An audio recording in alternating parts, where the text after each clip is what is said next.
Okay, so this is the video for experience plan number 5 for the earthworm video. So my idea was to do a nature walk and how, when and where it would be like a trail that's close to the child care center, as close as possible that we could like walk to.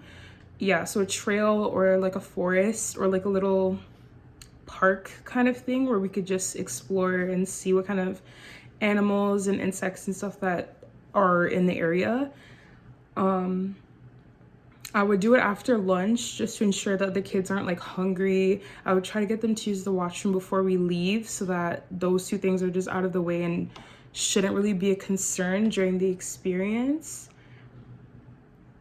So yeah, just a nature walk because I thought this idea correlated with the learning story because the children are engaging in nature, like outside digging in the dirt. So I was like, okay, what other things can they do outside that also involve like exploring and like can provoke their natural curiosity to like ask questions and like do kind of their own learning on their own, like child initiated learning, allow them to like kind of try to figure things out for themselves, figure out nature, figure out the world.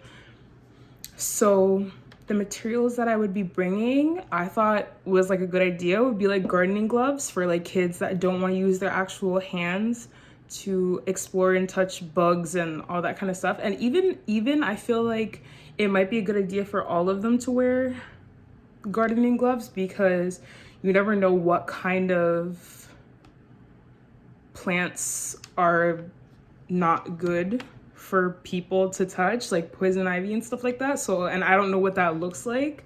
So I'd either have to do a lot of research to see like what's acceptable to touch and what can't be touched, or like bring the gardening gloves. Well, I'd still bring the gardening gloves anyway, but I think I'd also have to probably do some research on like what's in the area to make sure that the kids are safe.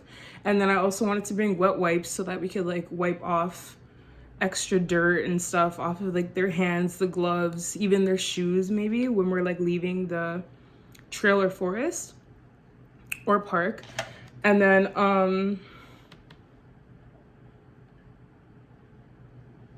I thought for closure and transition, I thought of something that like it's basic because it's something that we're always taught to kind of do to like give kids like a time frame.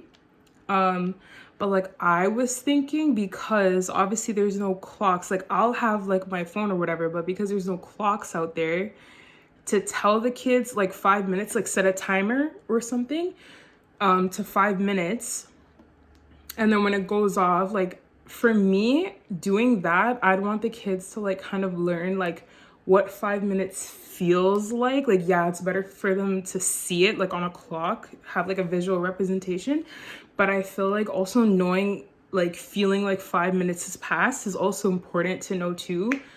Not only as a kid, but like as you grow, it's important to have like a sense of time, where you don't need a clock to kind of feel out like how long it's been.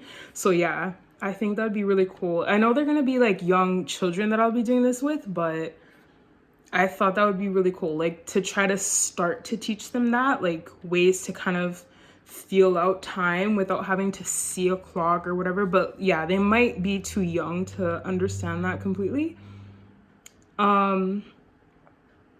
So something that I also considered for children with varying abilities.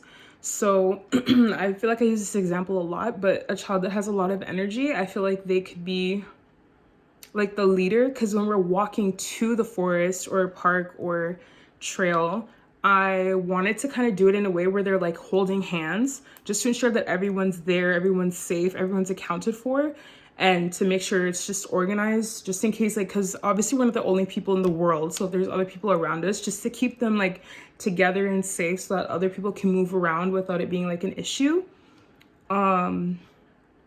So yeah, I would want them to like walk in a line, so the child that has like a lot of energy or that just feels like they need to just be in control of something, because there's kids that are like that I've even personally had experiences with.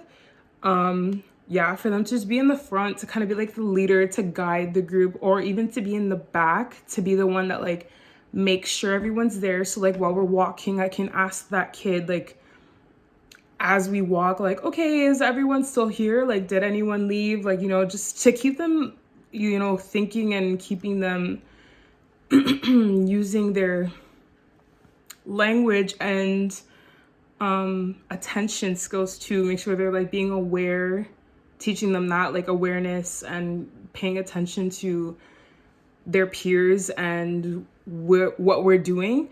So yeah, that I thought that would be a good idea. And then also, yeah, like the gardening gloves idea, I listed this here, like that for kids that don't like to get dirty. I thought also that would be a very good way to keep them clean, because obviously, like, you know, some kids freak out when they get dirty. So yeah, I would just prefer to have something where they can explore without getting their actual hands dirty.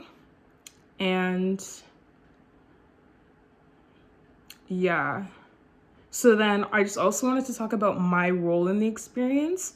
So I feel like for this one, because I feel like the kids will be asking a lot of questions too, like asking what certain things are, like what bugs are what, you know, like what kind of bug they find, asking what kind it is, or asking why it has so many legs, or asking what the squirrels might be doing, asking what the birds might be doing, like, you know. So I feel like I'm gonna be in the role of not answering questions, but provoking them, like provoking thoughts for them to think about like what the animal or insect could possibly be doing, or why it looks the way it looks, or any questions that they have, really any question. Or now I'll also be asking them like I wonder statements, like, oh, I wonder why the bird is bringing sticks to the tree, like, you know, I wonder why the bird is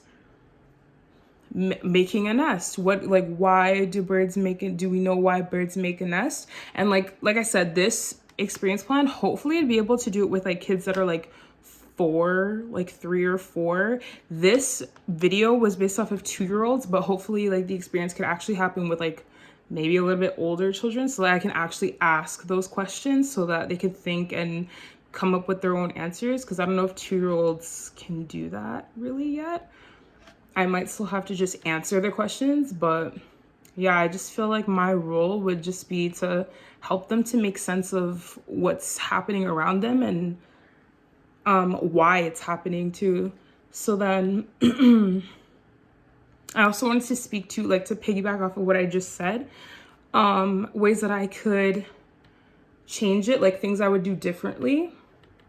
So I would still, if I were to do this again, I would still do the nature walk, but after the nature walk, I would probably sit them down and read a book about nature too, so that like the book could kind of outline some of the things that we saw, some things that we might have done on the nature walk, or even like a video, if I could do like a video that like also kind of explains like what happens in nature, and like explains about like local nature, things that they can see in everyday life when they're out playing and stuff.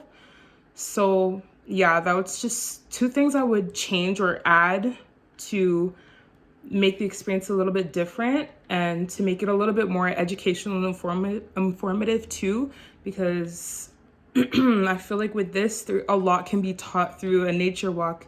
It's a simple idea, but there's a lot to be learned. So that's why I thought it would be a really good idea, even for young children, just to get them to think more about their world and things that are happening around them all the time. So yeah, that's basically my idea.